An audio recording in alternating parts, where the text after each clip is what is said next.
In this video, I want to help you become the CEO your future depends on. So this video is going to be for you if you are somebody who has been struggling to get your business idea to launch. You maybe consistently undermine yourself when you're trying to bring your ideas to fruition, or maybe you're just stuck in a place between businesses or growing your business where you don't feel like you are seizing the potential that maybe you have felt in the past. Maybe you're not quite in that flow state. And so this is going to hopefully help you be able to get back to playing the music you love. And so when I say getting back to playing the music you love, right? Steve Jobs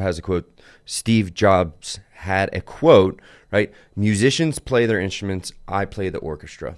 And so when we are the lone conductor, when we are in a small business, when we don't have a team around us, when we don't have other A players to help us bring the execution behind the idea, it can get very mentally isolating. It can get very confusing, right? Because we tend to be people who have so many ideas, right? We have so many ideas of how we could do things, run things, businesses that we could create, so on and so forth. And so, right, I want to help you play the music you want to play without the fear and doubt undermining you every step of the way. And so really, if you haven't gotten your business started, maybe you're somebody checking the boxes, you're paying the bills, you're doing the job, you know that there's something more for you, but you're not quite hitting that peak. You're not quite getting after it like you feel like you should, right? The reminder I want to give you is that the economy rewards builders, not employees, right? And so they reward them in the sense of, right, like we have the Elon Musks, we have the Mr. Beast, right? Because we are essentially taking an idea, right, something that has a lot of chaos behind it, right, and bringing it into order, right? We're orchestrating, we're building it from nothing, right? It's like designing your own video game when you are creating your own business. And so, right, obviously you can get kind of, or a comparison to the Elon Musks and the Mr. Beast. But at the same time, right, there's plenty of people who built, plenty of people who have done it, right, that aren't necessarily in the tech, in the software, in the media world, right? We have the blue-collar billionaire, Larry Janeski, right? He has a bunch of patents. He started, a company providing basement waterproofing and radon mitigation services. Then he created some patents based off of, his expertise surrounding that area, and now he's a billionaire because, right?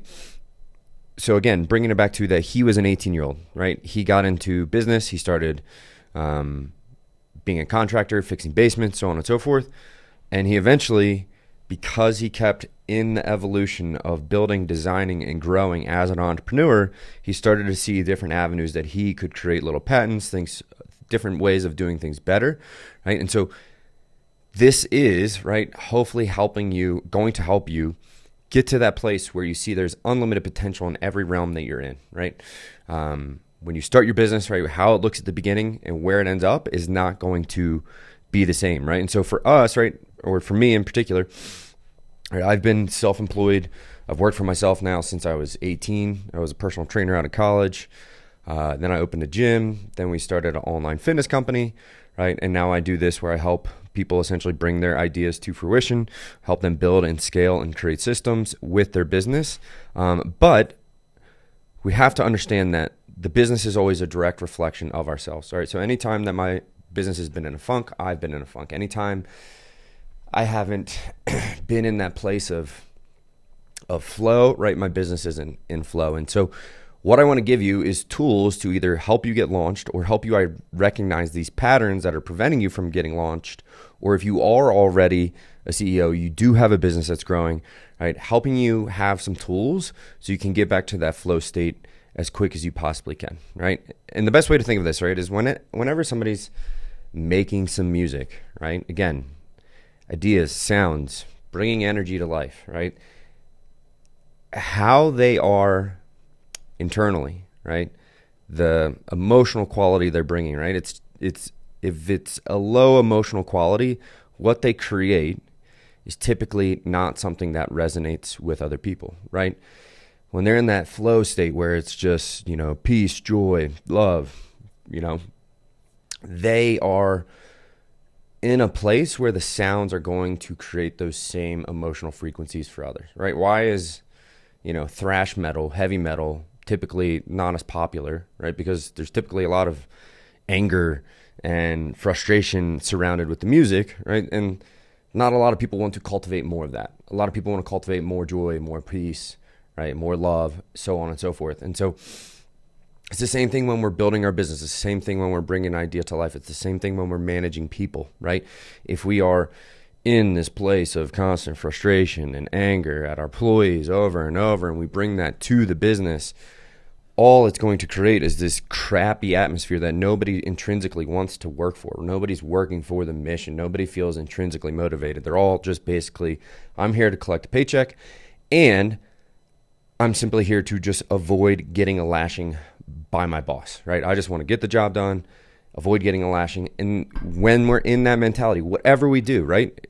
How we do one thing is how we do everything. And so if we're doing one thing in this pissed off, frustrated, I hate this mode, whether we're the business owner and the employees, the quality of work that's going to get done is going to be terrible, right? And so this is basically where most of us live. We all have our current physical and our current emotional state, and we all have a future physical and future emotional state that we think would be better, right? At all points, this is going on because this is how our brain is wired. No matter what we try to do to stop it, solve it, whatever we talk to in therapy, whatever it may be, it's because we always have evolved to try to consistently work in cohesive groups to identify a better place, a better, more efficient way of living, an easier way to make survival be more pleasant, right? We invented heating, we invented hot water, we invented running water, we invented sterilized water, right? And so because of this, right, our brain is always looking for a place that could potentially provide a better future physical condition for us or a better future emotional place for us, right? Well, if we could just have more wild game here, right, we'd be able to eat and feed our kids more. Everyone would be happier and healthier, and that would cause a lot less frustration amongst the whole tribe, right? So I'm going to go and try to find us a better valley that has more bison in it, and we'll move there. And then once we do, right, everyone's happier, everyone's healthier. And so our brains are always wired to be looking for that future physical and future emotional. But now in this current world, right, where survival needs are met, when we're trying to bring something to life with a business that is maybe a little bit more, let's say, unknown. Maybe it's a little bit more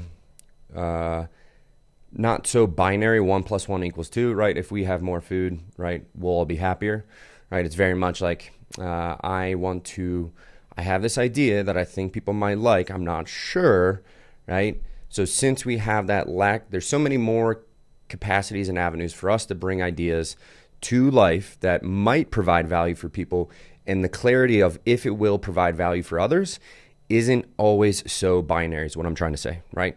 We all know, right, if we have a tribe, right, we have family and kids that we got to provide for. If we aren't providing them food, it's going to be a bad state. If we are providing them food, it's going to be a better state, right? And so for us, though, we are still doing the same things on a much larger scale with much more unknowns. And so with that, since it isn't so clear and straight cut and dry, right, we often get stuck in these behavioral loops where we self-sabotage, right? Because it's unknown, we potentially tear ourselves down more, we second guess ourselves more, because it isn't so straight cut and clear, right? If I go out, I do A and B, I get C, right? It's not so clear cut and dry, this day and age, right? Mr. Beast, when he started out his YouTube channel, did he have the idea that it would be what it is now? No, right? And so that's where that, undermining of, well, I'm not sure what it's going to look like. I'm not sure the potential it has, right? But I'm going into the unknown, right? And so that's where, when we're going into the unknown, we can often be our biggest critic, right? And so where we're at currently, current physical, current emotional, right, is most often dictated by what's going on mentally, right? And so this isn't going to be, hey, we're going to cultivate or manifest, but we do have to recognize how we ingrain identities that we don't want, beliefs that we don't want, thoughts about ourselves that we don't want. Like if we don't own this as an entrepreneur or CEO, right, we are not going to be able to not only grow our business, but able to keep it in a place where it's quality, where it's exciting, where it's something that other people want to be a part of, right? And so this is basic cognitive behavioral therapy. So we have a situation, a cue, right? Maybe it is, I have this idea that I want to start my business, right? The thought that comes up is, but is it really going to work? Is it possible? You every time you start something, you don't finish, right? Then that creates an emotion of, guilt or shame. And then whatever the behavior is, we either don't act on it, right? So we quit, right? Or we don't start, or we don't take the action that we wrote down yesterday that we need to take. And all that does is it reinforces, right, that thought, that emotion, that behavior. And we constantly stay in the same situation that we're in that we don't necessarily want, right? The current physical, current emotional is because we are stuck in this loop, right? And so how we break that loop is the most surefire way, right, is to eventually build up so many points of proof with the outcomes in life that we completely rewire that thought. But if we're getting started, if we want to grow the business, we want to become the CEO, we still have to be able to create an entry point. We need to break these loops, right?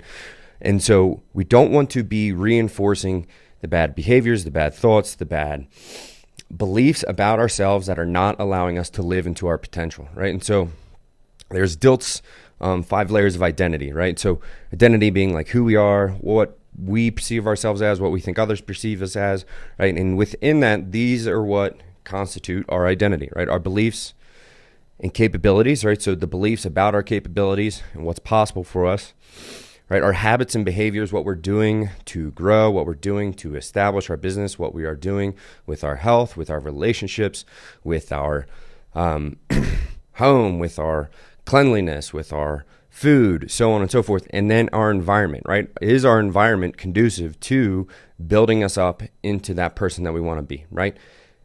Environment is one of the biggest needle movers for anyone to make an instantaneous jump to becoming who they want to be. So if I am surrounding myself with small town people, right, who have a very closed mindset, tear everyone down anytime they have an idea of growing, right, versus somebody who grows up in an area where people are, pushing the limits where they are, encouraging people to grow, explore boundaries, to push themselves, who do you think has a higher probability of actually becoming the person that they want to be, right? And so it's where things like getting inside groups with people who are growing their business, right? Whether it be a mastermind, a coaching group, whatever it is, right? Surrounding yourself with people who are trying to adopt these habits, behaviors, beliefs, capabilities about themselves that lead into the identity of becoming the CEO or business owner that we want, right? And so if we at least understand that, right? One of the biggest levers, though, we can pull instantaneously is controlling our habits and behaviors, right? And so habits and behaviors isn't just necessarily like I make my coffee, right? Habits and behaviors can be just little microcosm actions and things that we don't necessarily know are happening, that are kind of running in automation in the background that essentially can consistently reinforce those bad beliefs about ourselves, right? And so let's say, for example, one that I just recently worked on was I can often get sidetracked with too many ideas, right? And so being an entrepreneur, being that person, right, having these ideas all the time, getting excited about them, but, when I'm not focusing on that behavior or habit and what the negative consequences it's producing, right? I can formulate a bad belief about myself, right? So the idea side of me, right, is beneficial in the sense of becoming an entrepreneur, figuring things out, problem solving inside our business, right? It's very beneficial inside our fitness business. right? As we grew and scaled that to multiple seven figures, at each stage, being able to have an idea on how to problem solve things is very beneficial. But when it gets to a point where nothing comes to fruition or there's never any follow-up on action, right? That's a time where that essentially good behavior or habit has turned into a bad behavior or bad habit that reinforces that negative thought or belief about myself, right? So, well, you never follow through on anything. You never get anything done, right? So that was me in my early 20s where I was constantly stuck in this. I have all these ideas, but it's never coming to life, right? And then understanding when I grew my business that being that idea person, that CEO, I need to have an integrator, somebody who is a high-level person, but is great at having a repetitive task get done consistently, right? And so that's where like Steve Jobs had Tim Cook, right? Tim Cook was his integrator. Steve Jobs was the visionary. And now that you see without Steve Jobs, right, the business has not evolved, right? Everything is the exact same. Nothing has been taken to another level. It's the same product over and over, but it is done consistently well, right? That is what Tim Cook came in and did, and that's what he was for Steve Jobs, was to get things done consistently well. And so identifying little microcosm habits or behaviors that you don't necessarily know are going on, right? It's more or less how you are naturally wired, what your personality types are. Identifying those and being able to rework them or identify situations where they have not paid off beneficial in the past, how you could have done things differently. We can extrapolate that for the future us when we want to grow our business, where we want to break out of these loops, right? Of, a situation happens, I have this thought, here we go. Oh, yes, you said you were going to start your business again. You said you were going to get started today. You didn't do it. You're frustrated, you're angry, you're blue, you're depressed, you feel bad about yourself. And then you go and just, well, I'm not going to do the thing, or I'm just going to go back to work and do this job that I hate, right? I'm going to reinforce the behavior that I am the person who isn't going to start their business, right? And so we just need to identify within each of us what are some of these behaviors that we can extrapolate from the past or loops that they consistently keep playing and rework them so they can be beneficial for us in the future, right? And so basically, for you, if you watch to this point, I have a free behavior modification drill below. Essentially, what you're going to do, you're going to go through essentially the big 5 personality traits. You're going to select in that list 2 behaviors from a list of about 20-ish on each given one. And then you're going to extrapolate to the top 3 that you want to modify. And then you're going to do a quick little 10-minute writing drill that's going to help you see what new behaviors or habits are creeping up internally, mentally, that are reinforcing negative beliefs that aren't allowing you to escape that trap of not becoming the person you want to be as a CEO, entrepreneur, business owner. And for me, right, I just recently did this one. And like I talked about of the ideas, the other one was just feeling a little bit blue, a little bit down, right? And so what I recognized was in this big transition of having children, right, I have taken on more of this identity of I need to do what I need to do. I need to check the boxes. I need to do these things for my kids and my wife, right? Even if it is against what I am naturally drawn to, right? And so I recognized in myself in the past when I went to college just to get a degree, I wasn't actually studying something I was passionate about, right? I essentially would self-sabotage, get terrible grades, right? And I would actually continue the pain or the frustration of doing poorly, right? Because I wasn't going with what I am naturally drawn to, right? And so even if I try to check the boxes, but I try to squash who I am naturally down, right? That is not, it's actually going to make the outcome of my life worse, right? And so once I recognized that this pattern was playing on in the background, again, a pattern that I've had in the past where it's like, do what you're supposed to, do the logical thing, do the thing that makes sense, even if you're not passionate about it, even if you don't love it, just do it, check the boxes, right? And recognizing like, wow, my life didn't get better until I got back to who I am intrinsically and naturally, what I desire, what I'm passionate about, what I'm on fire for, what I feel like my purpose is to help others and bring value to them, right? I realized the sooner I get back onto that track, the better the outcome is. And so that's the beauty of getting older, is we start to have more data points of how we could rework situations. But the problem is that we always have these stories and habits and programs going on in the background that we've developed and we've batched down over time with pattern recognition. Well, this situation happens. I don't need to consciously think about it. I already know how to act to it. And so we have all these kind of old stories and programs and maps going on in the background that every so often, maybe they were beneficial in the past, but they aren't beneficial for who we want to become in the future, right? And so we need to identify those. And so that's what that free behavioral modification drill is going to be. And then second, if you are somebody who wants to potentially work with me inside the Called Collective, where I help people bring their ideas and businesses to life with the expertise that I've gained over being in business for myself for now nearly 20 years, selling a company, growing an online one to multiple seven figures, helping other people grow their company to multiple seven figures, so on and so forth.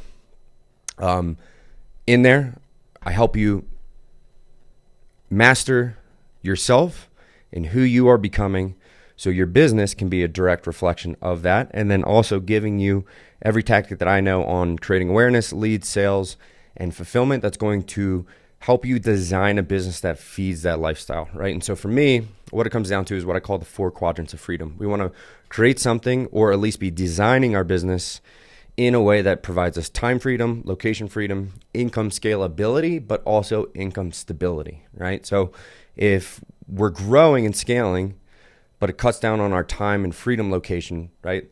Long term, that's probably not going to be a business that we want, right?